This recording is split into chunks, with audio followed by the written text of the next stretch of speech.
Você, na paz do Senhor, os crentes, amém.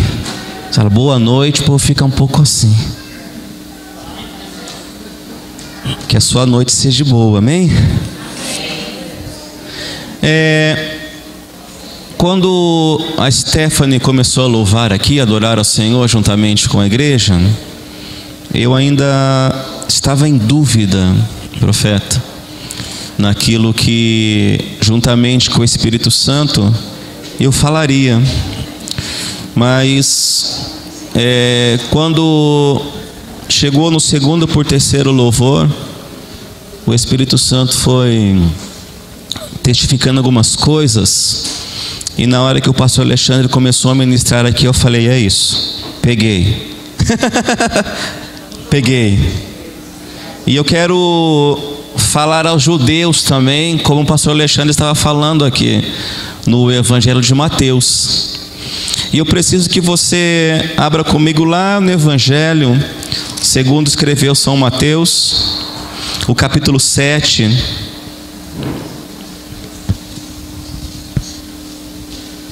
A partir do verso 24. E creio que, como na mesma folha aí, ou na próxima, no capítulo 8, eu quero ler com você a partir do verso 23, ok? E nós já voltamos no verso 24 do capítulo 7. Só para confundir um pouquinho, para aquecer a mente mais um pouco aí. Então, primeiro nós vamos caminhar aqui no capítulo 8 e o verso 23. Amém?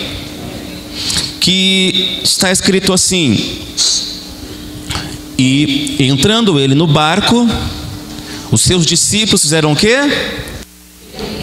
O seguiram.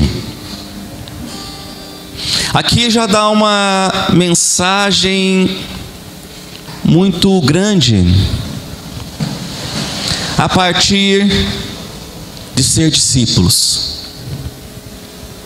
E nós estamos nas terças-feiras falando um pouco sobre liderança, caráter cristão.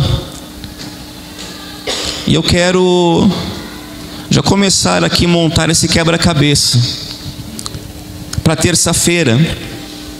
E entrando ele no barco, seus discípulos o seguiram. Se minha filha sair ali fora e eu falar, Sabrina, vem para dentro, o que vai acontecer? Ela vai vir para dentro. Se eu falar, Camila, desce, mas ela pula dali e vem aqui na frente. Porque, entre aspas e entre parênteses, são os meus discípulos, são meus filhos. E aonde eu entro, eu tenho que preparar um lugar,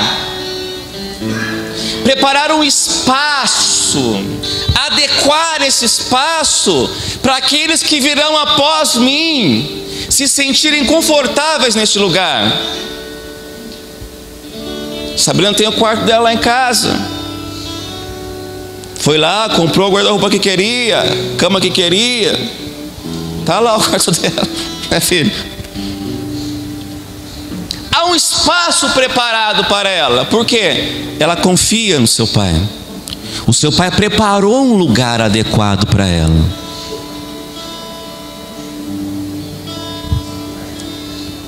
As pessoas só vão seguir você, entre aspas, vão seguir você, a partir do momento que você preparar esse espaço para elas. Nós, como pastores, pastor Alexandre, pastor Marinês, os pastores desta casa,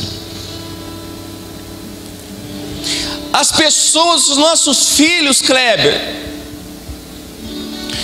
eles não fazem o que nós falamos para eles fazerem. Na maioria das vezes não, a não ser que nós os obriguemos a fazer. Na maioria das vezes, eles fazem aquilo que eles veem nós fazendo. Porque se eu falo para Sabrina, você não pode fumar, você não pode beber. Por quê, pai? Porque não é saudável. Não é porque não pode, é porque não é saudável. E ela me vê bebendo e com cigarro na boca. O que acontece? Ela vai ter essa referência de mim. Como que o meu pai, a minha mãe, os meus líderes, os meus pastores estão pedindo para eu fazer algo que eles não fazem?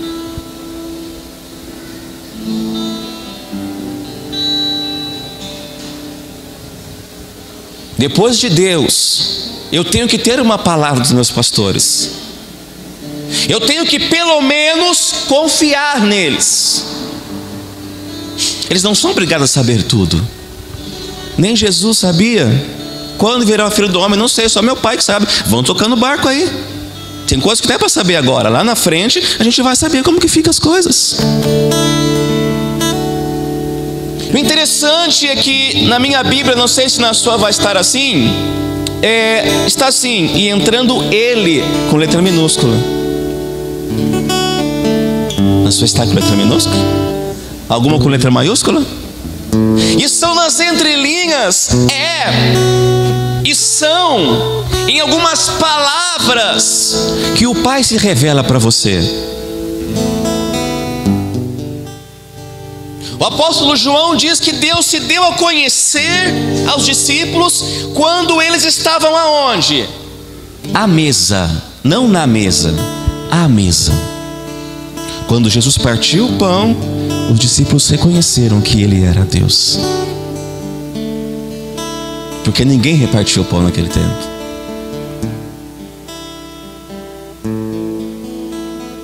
E o Senhor me deu uma palavra agora para tarde, juntamente aqui com o que foi falado com os louvores, a respeito de koinonia.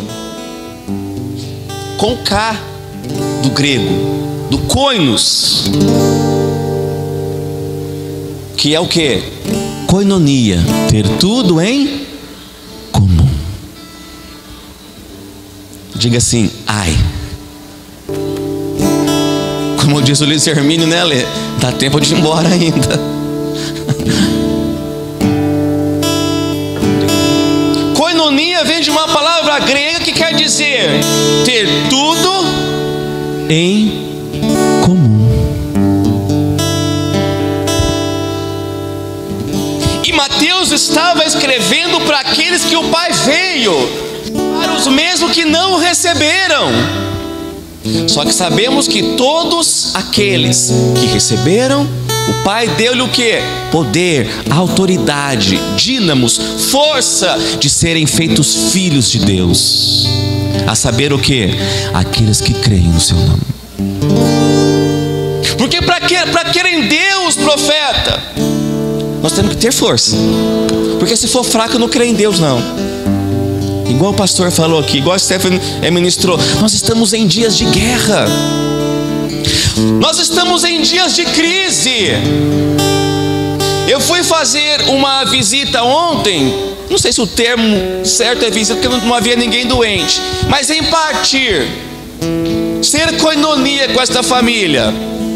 E a matriarca daquela família falou: pastor, nós estamos em crise, né, pastor? Aí eu falei assim para ela: quantas gramas de queijo você comprou? Queijo prato, gostoso? Queijo prato. X grama. Quantas gramas tem o queijo e tem o outro lá, aquela carninha? Presunto você comprou? X gramas. Quantos pães você comprou? 15 pães. Esse guaraná que você comprou, esse café, esse leite, essa maionese, essa manteiga. Aí eu falei para ela: tem certeza que estamos em crise? Tem certeza que há uma crise na nação? Eu tenho a plena e convicta certeza que você tomou um café hoje, que você tomou um Nescau, um Nesquik, não sei o que você tomou lá, que você comeu arroz com feijão. Não, pastor, eu comi arroz com feijão, com lasanha, com carne. Eu tenho a plena certeza que você vai chegar na sua casa e vai ter um chá para você tomar. ou vai ligar para uma pizza, uma esfirra, um yakisoba, não sei o que, mas você vai comer quando você chegar na sua casa. Que crise que você está passando? Eu tenho a plena certeza que se você não chegou aí de Renault, nem sei que é a marca do meu carro, pastor, eu sei que é Renault, mas aqui qual que é? É o carro aí, Scenic. Se você não chegou de Scenic, de Mustang, de Ford, de Volkswagen, de Mercedes, você chegou. Que crise que você está? Que dificuldade você tem passado? Faça uma introspecção, dê um mergulho para dentro de você. O que você tem para reclamar no dia de hoje? Ah, tá frio, pastor. Mas você está agasalhado, não está?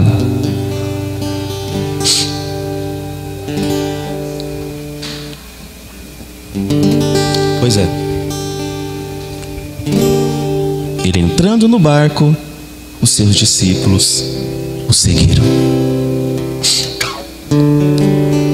E eis que o verso 24: no mar se levantou uma tempestade tão grande que o barco era coberto pelas águas. Ele, porém, estava dormindo. E os seus discípulos, aproximando-se, o despertaram, dizendo: Senhor, salva-nos, que perecemos. E ele disse-lhes: por que temeis? E o Senhor, nesta noite, ele diz a você: por que temeis? Por que estáis tão temerosos? O que está acontecendo com você? E ele fala assim, ó: homens de pequeno o quê?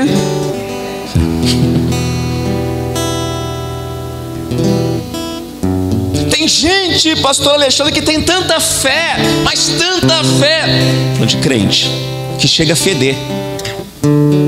De tanta fé que tem, fede. Por quê?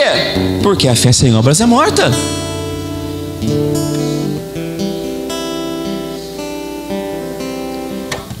Olha que interessante.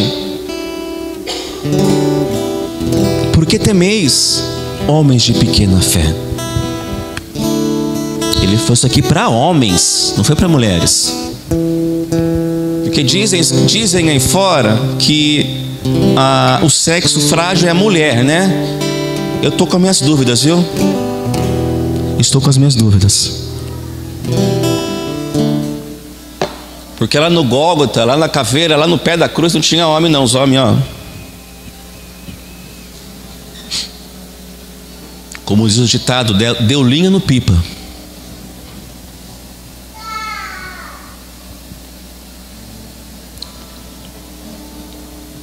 E aqui eu quero começar a falar algumas coisas. Nós estamos aqui hoje aconchegados. Vocês estão me escutando? Esse microfone é abençoado.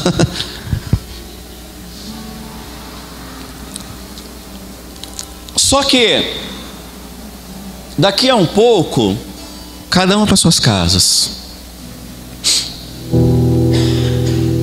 E eu não sei a situação que você deixou lá ou não.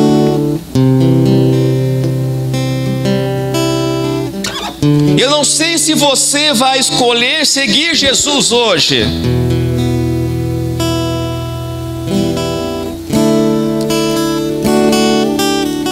Porque o texto diz que o primeiro a entrar no barco foi ele. Tipo assim, vou deixar o pastor Alexandre ir primeiro. Se o negócio for bom, eu vou. Se for ruim, ele vai se lascar sozinho lá. Eu vi uma charge que fala. Eu vi na internet uma charge. É um barco grande e atrás do barco tinha bastante gente. E lá embaixo estava entrando água dentro do barco. E tinha bem menos gente tirando aquela água do barco. Não sei quem já viu essa charge. Eles tiravam aquela água do barco, e aquele monte de pessoa estava lá, falando assim: deixa eles lá, porque a água está entrando do lado deles. Só que, pastor, todos estavam dentro do mesmo barco. A água não estava entrando do lado deles, estava entrando no barco com eles. E nós estamos vivendo num tempo que lá no Japão, na Coreia do Norte comunista, a palavra tem sido egocêntrica.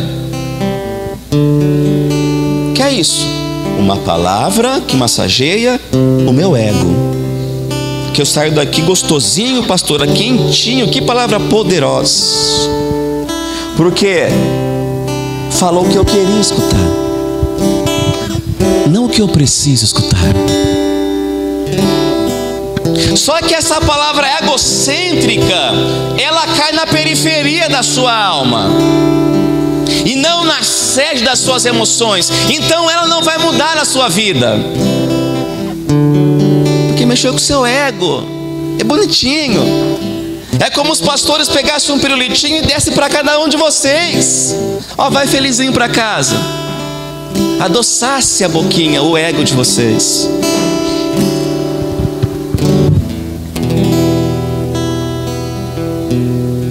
E esquecemos que a palavra do Pai, ela é cristocêntrica.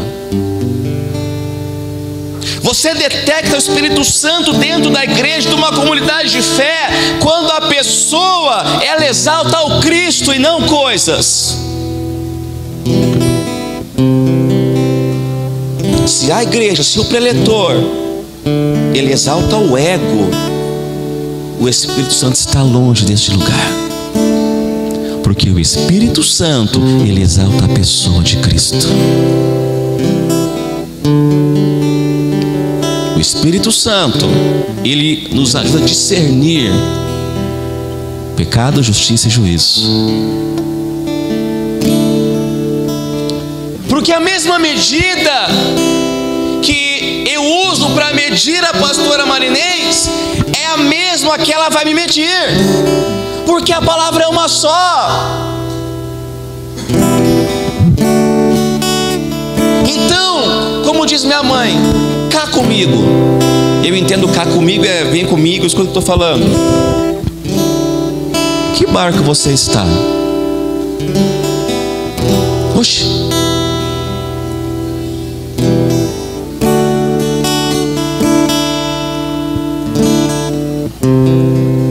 Ou será que você não entrou no barco ainda?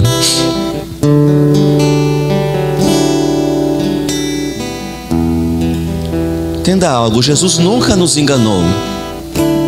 A palavra dele era assim: nesse mundo você vai passar por aflições, por dificuldades. Tem de bom ânimo, porque eu venci o mundo e vós também vencereis. Porque a vida, ela é como a flor do campo. Ela cresce, ela fica bonita e ela logo seca.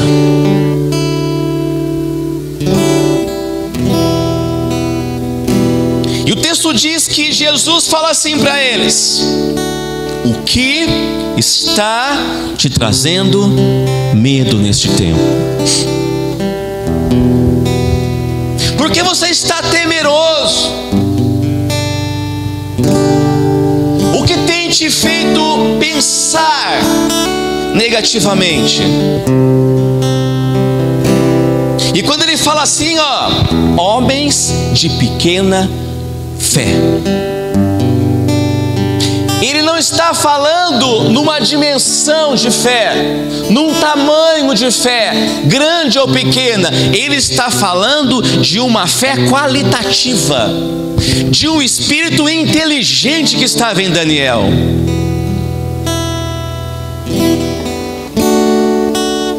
Quando o povo passa pelo deserto, não foi para morrer, foi para mostrar para cada um deles o que tinha no coração deles. Sabe por que muitas vezes nós passamos algumas situações para Deus mostrar para nós quem nós somos, porque Ele sabe quem nós somos.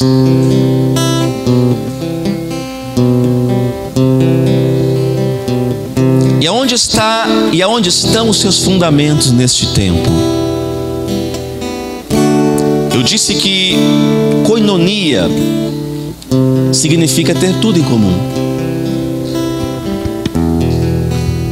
Entenda algo. Semana passada, eu acho que retrasada, nós fomos não ajudar, fomos abençoar uma família.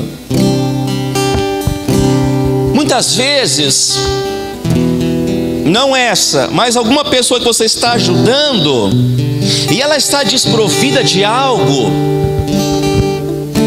Na maioria das vezes, pastor, não é porque ela não quer, é porque ela não sabe como.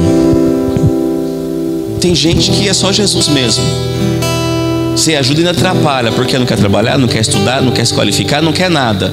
Mas tem pessoas que não sabem, não que elas não queiram. E é nessa hora que nós entramos com o comum. Ter tudo em comum.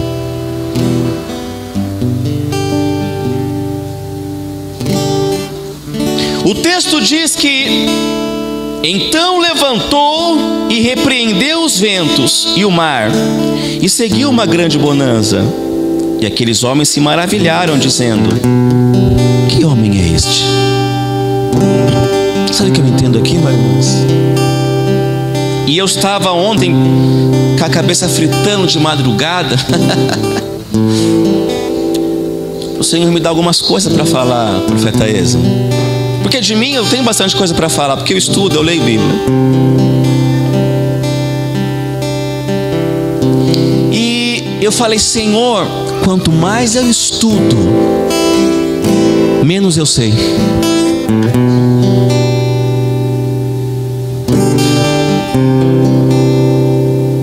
Porque nós, como formadores de opinião, nós temos que ter temor. O pastor falou aqui sobre isso. Temos que ter temor quando pegamos um microfone na mão. Porque muitos de vocês podem não estar me escutando, mas tem uns que estão me ouvindo. E esses que estão me vendo falaram: pastor, é verdade, essa palavra é dos céus.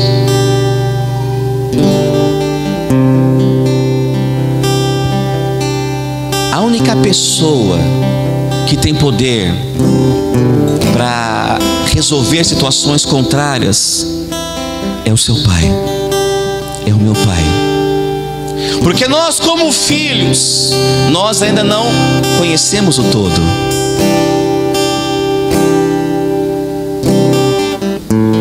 E eu creio que se você entrar no barco esta noite, entrar no barco é compreender as dimensões dos céus. Não é frequentar um ambiente como esse. É ter a plena certeza, a fé, que a pessoa do Espírito Santo está aqui nessa noite. E é essa pessoa que te instrui. É essa pessoa que quando você quer tacar o pé no balde lá, ela fala: anda mais uma milha, anda mais uma légua. Pastor, não dá mais, agora eu vou juntar minha casa, eu vou embora, não dá mais. Essa que eu te falo: olha para mim, olha para Jesus. Tirar o foco da situação, tirar o foco da tempestade, do embaraço, dos problemas, que muitos deles você que causou. Não foi Deus, não foi a igreja, não foi o pastor, foi você que entrou no problema. Não fomos nós que te colocamos em algumas situações contrárias. Você precisa entender que não é o que eu falo, é quem fala por mim que tem autoridade neste lugar. É o Espírito Santo de Deus.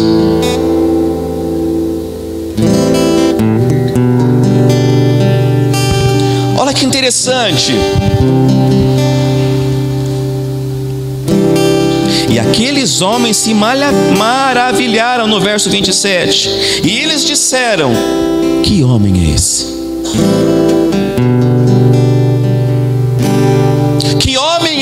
esse que fala com o vento, Carlos? Me faça entender. Que homem é esse, Fê, que fala com a tempestade?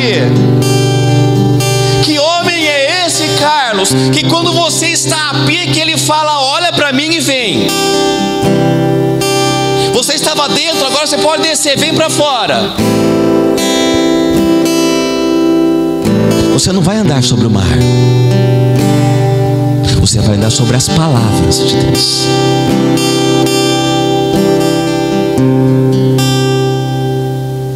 Muitas vezes estamos dentro de uma estrutura como essa, mas nós não obedecemos aos comandos do céu. Nós não manifestamos coisas eternas. Como eu falei, daqui a pouco cada um vai para suas casas. E foi apenas mais uma palavra. Terça nós voltamos e mais uma palavra. E quinta nós voltamos e mais uma palavra. Aí chega igual eu nessa estatura de 40 anos, rato de igreja. E o Senhor fala assim: sabe por que muitas coisas não aconteceram para você? Porque você não entrou no barco.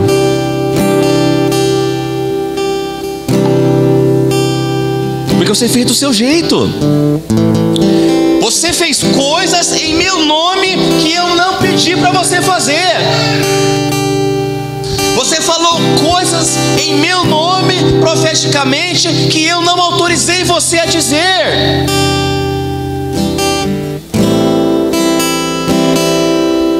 E fazemos coisas, Stefano, no nome dele que ele não pediu para fazer. Tomamos pau e queremos que ele resolva.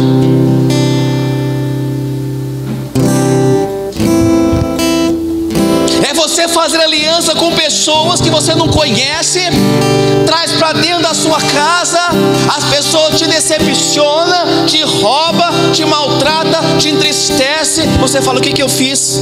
Você fez aliança com quem você não conhece.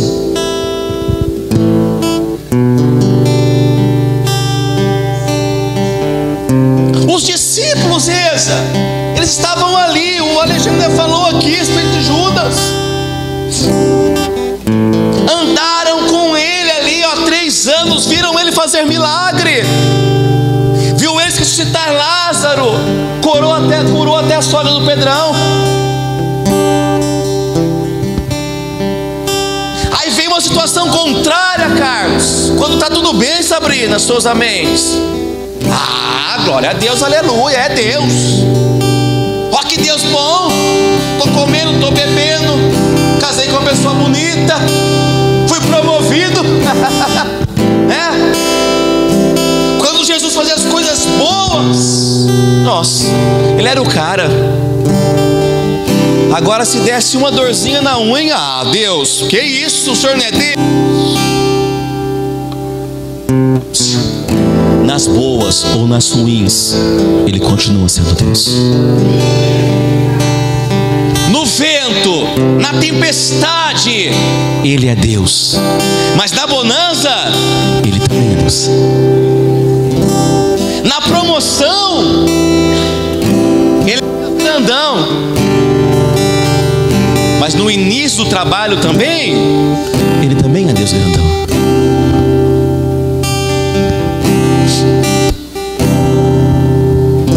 Por isso que eu falei, eu não sei como está lá. Você não sabe como está aqui. Eu não sei como está aí. Só que eu sei que o Deus é o mesmo.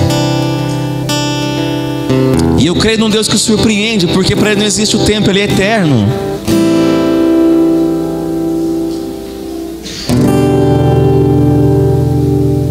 Sabe quando as coisas vão começar a acontecer? Não que não esteja acontecendo, é a minha prédica, que é o que eu estou falando aqui.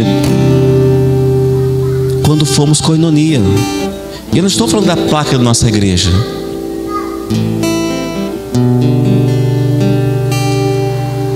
Que homem é este que até o vento e o mar lhe obedece? Às vezes estamos assim, pastor. Muitas vezes estamos assim. conversava com uma pessoa e ela me perguntou assim: pastor, qual o tamanho do seu Deus? Eu falei assim: o tamanho do meu Deus é o tamanho da minha busca por Ele. Se minha busca é grande, meu Deus é grande.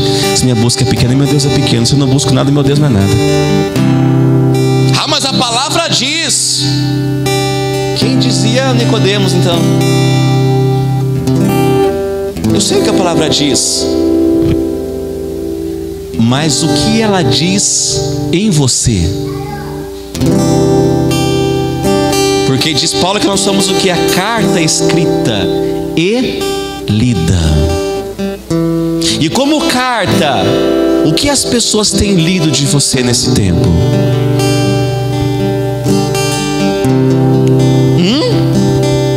Eu sei o que a palavra diz.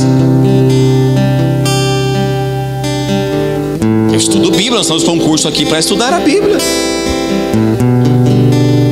Caráter, liderança, reino.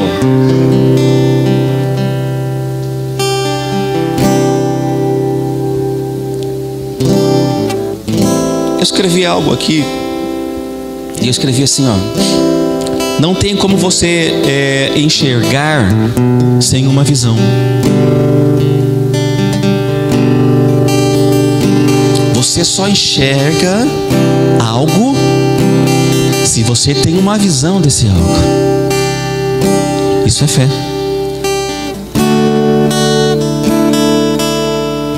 Você só enxerga algo se você tem uma visão disso.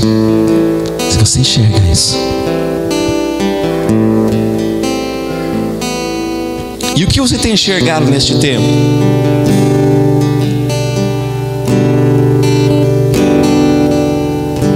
Pastor, problema, crise. Crise, pastor. Pastor, o negócio está feio, pastor. É? Será que não foi você que causou isso? Será que o que você, e quando eu falo você, eu falo de mim também? Será que o que você está vivendo hoje, vou usar o Felipe, não é o que você escolheu?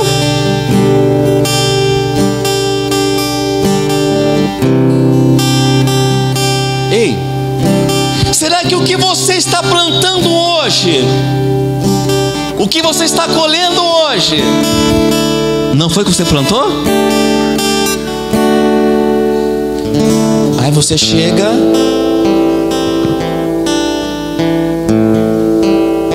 e quer que o pastor resolva para você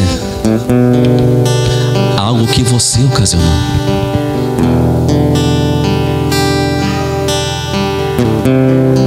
Você pode convergir tudo isso em Cristo e amanhã a sua vida estar 100% melhor. Depende do que você está fazendo agora, nesse momento, nessa atmosfera. Depende daquilo que você está pegando aqui dessa palavra. Depende de quem está no barco com você. A presença de Deus no barco não quer dizer que não haverá tempestade. A presença de Deus no barco não quer dizer que não vai haver dificuldades nessa travessia deste mar, mas quer dizer que o barco não irá afundar.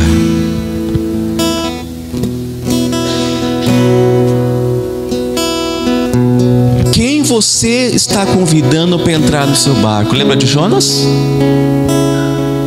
Tava, né?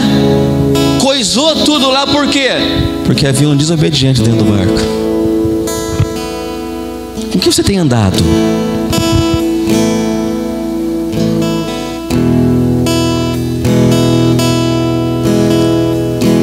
Que homem é este, que até os ventos e o mar lhe obedecem? Às vezes estamos com Jesus viver e não sabemos quem Ele é.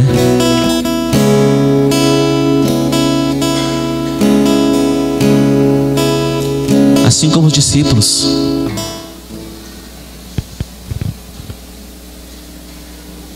Porque só conhecemos o Deus da fartura.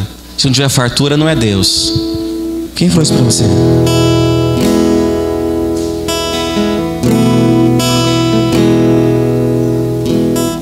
Porque não conhecemos o Deus da escassez também? Jó, ele era o homem mais rico daquela terra. Tinha as filhas mais bonitas daquela terra. Eu acho que se parecia com a minha, os meus filhos, os filhos de Jó. Tinha fazendas, riquezas. Aí o nojento aparece perante o Senhor e fala: mas também você deu tudo para ele? Carro, casa, família bonita, dinheiro. Aí numa ação permissiva o pai fala: pode tirar tudo, só não toca naquilo que ele é em mim. E ele perdeu tudo, bateu um vento lá, levou tudo, morreu tudo, só sobrou a esposa. Morreu filha, morreu camelo, cabrito, boi, só ficou a esposa, pastora Márcia. Aquele homem. E aquela abençoada do pai chegou até ele, Kleber, e falou assim para ele: meu, a sua situação, você está num estado deplorável, que as pessoas estão chegando perto de você, porque a sua carne fede, você está coçando com um caco de telha. Amaldiçoa esse seu Deus, Jó. E faz o quê? E morre. Nem sempre a morte é a saída. E Jó pega e fala para ela: você fala como uma louca, uma pessoa sem entendimento, que anda em trevas, desprovida de entendimento. Nu eu saí da minha mãe, e nu eu vou voltar. E nessa situação deplorável, pega essa para você, vai embora com essa.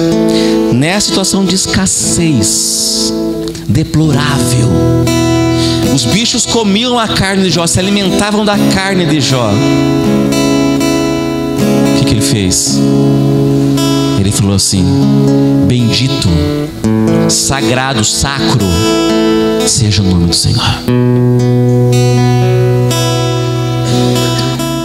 Só quem já passou uma escassez sabe do que eu estou falando.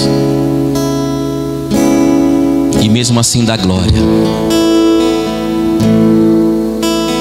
Algo acontece, Teresa, quando nós damos glória.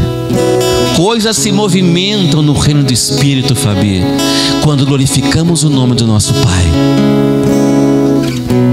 Cadeias são quebradas, grilhões são quebrados, quando damos glórias e aleluias e bendizemos o nome do Senhor.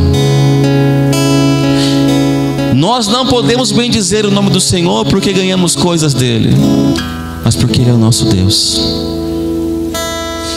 Eu quero fechar aqui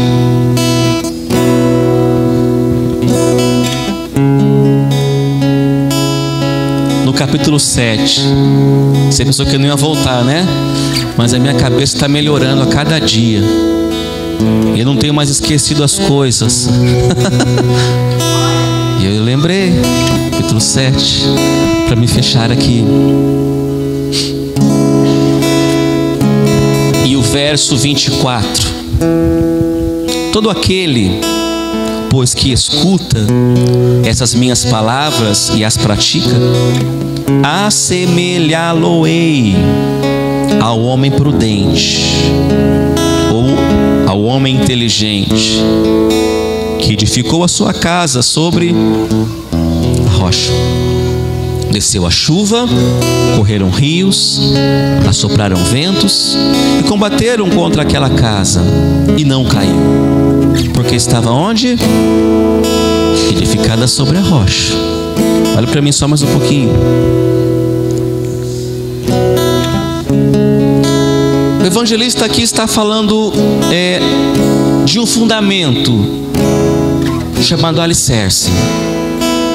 Aquilo que ninguém vê.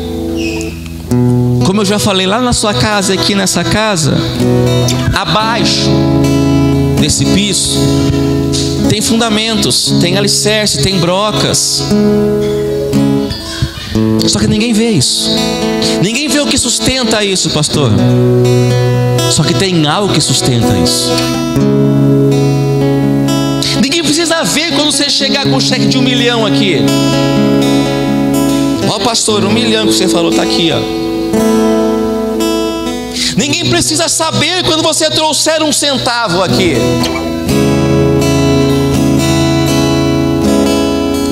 Isso é fundamento. Isso é o que dá suporte à estrutura. E o fundamento fala de inteligência. O fundamento fala de conhecimento e discernimento de causa. E aqui neste texto, este fundamento fala de algo audível. Por quê, pastor? Porque seguindo aqui no verso 26, o evangelista vai falar assim, ó: e aquele que ouve as minhas palavras e não as cumpre. Olha as entrelinhas, Eza. O primeiro homem, ele escutou e ele praticou. 2 verbos: escutar e praticar. E o que dá vida, o que dá ação é o verbo na oração. Não adianta você construir algo, não adianta você lançar fundamentos, não adianta você levantar uma estrutura bonita sem o verbo. Sem Jesus, sem o Espírito Santo não adianta. Tá bonitinho, tá, é igual a sepultura. Por fora a bela viola, mas por dentro pão bolo. Vai lá no cemitério, aquelas tumbas bonitas, banhada a ouro, coloca a flor nova. Tem uns que até falam com o defunto, né? Só que você abrir aquilo ali para ver a realidade daquilo, não o que está fora, o que está dentro. Entenda algo, eu não estou preocupado com aquilo que está fora na minha vida, no que ela causa, o que ela veste. A minha preocupação não é preocupação, é preocupação, é saber o que ela carrega dentro dela e não fora dela.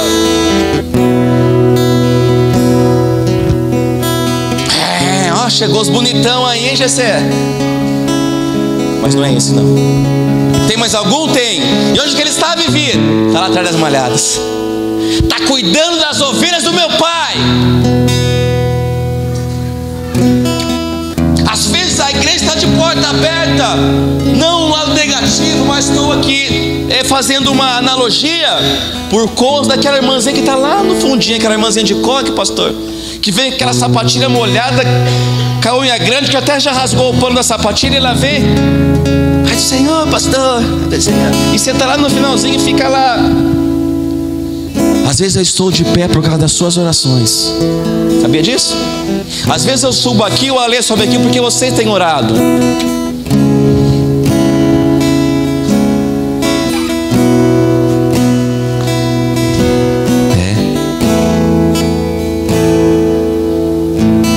Às vezes você está aqui com esse carro bonitinho seu, com esse bom salário seu, porque a sua mamãe está pagando um período de oração por você, o seu papai tem orado por você. As irmãs do círculo, você é nesse tempo?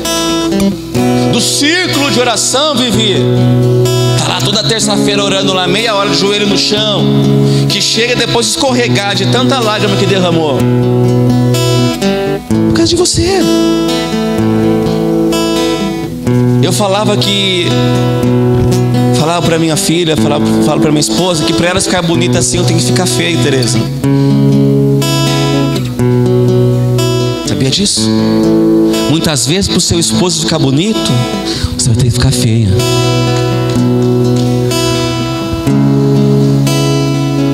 Muitas vezes para a sua esposa ficar bonita, você vai ter que ficar feia. Sabe o que é isso? É graça. É aquilo que você não merece, mas Deus libera sobre a sua vida. Aquele que ouve essas minhas palavras e não as cumpre, compará-lo-ei ao homem insensato que edificou a sua casa sobre onde? Sobre a areia. Desceu chuva, correu rio, assopraram ventos e combateram contra aquela casa, e foi grande a sua queda. Pastor, e aí? Eu quero fechar, porque o café já esfriou. Os mesmos ventos, Tereza, Karen, pastora, os mesmos rios, Kleber, os mesmos ventos, Dona Irene. Dona Irene deu aula para mim há 500 anos atrás. Me chamava de anjinho.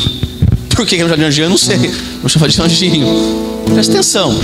Os mesmos ventos, os mesmos rios que combateram contra a casa daquele que escutou e construiu sobre a rocha, foi inteligente, colocou em prática a palavra que os pastores ministram, foi os mesmos ventos, foi os mesmos rios e as mesmas tempestades que bateram na casa do segundo homem.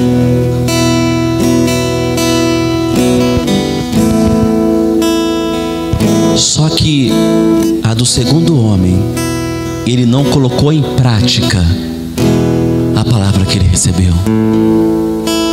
E ao invés de ele construir a sua casa na rocha, ele construiu no pastor. Aí caiu a casa dos dois, pastor.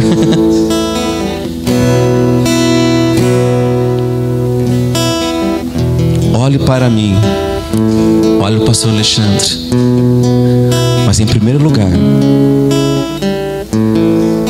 olhe para Jesus.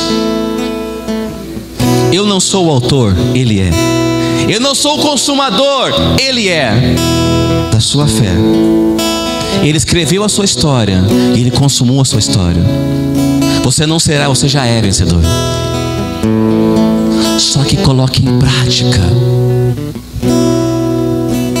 Você tem que confessar os seus pecados para Ele, as suas fraquezas. Você tem que ser inteligente e falar assim: Senhor, eu não posso, mas o Senhor pode. Pai, eu não tenho, mas o Senhor tem. Senhor, eu não sei, mas o Senhor sabe. Nós precisamos ser koinonia.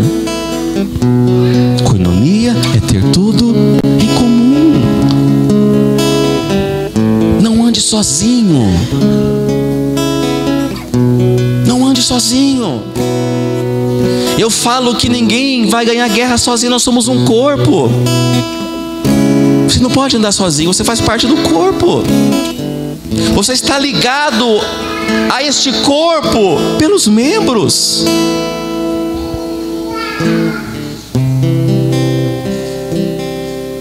Construa a sua casa sobre a rocha.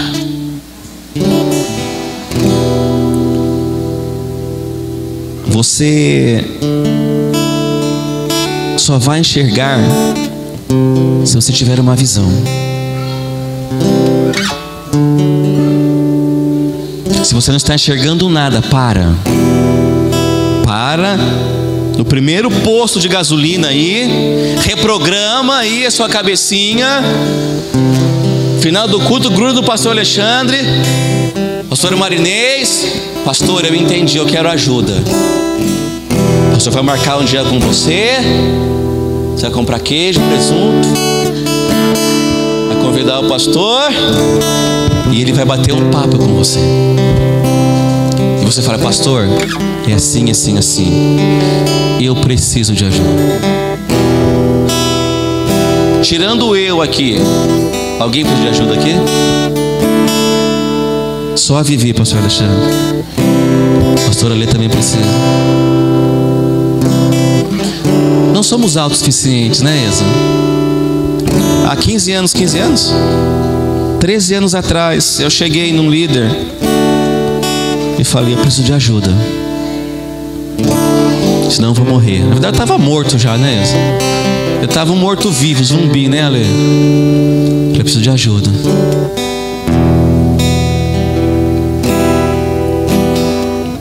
Você não é autossuficiente. Não espere a casa cair, porque depois de que cair não tem como ajudar você.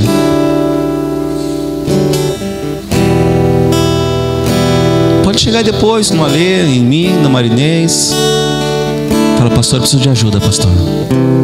nessa área, me ajude, porque eu não aguento mais. Confesse para o seu esposo, seu cabeçudo, você é um cabeçudo. Olha, assim, assim, assim. Sua esposa, sua cabeçuda, é assim, assim, assim. Anda mais uma milha, mais uma légua. Pega essa para você. Pede ajuda, bobo. Pega para você. Pede ajuda, boba. Você não vai conseguir sozinho. Pede conselho. Os mais experientes, no caso o pastor Alexandre, mais idoso do que eu. Se coloque em pé.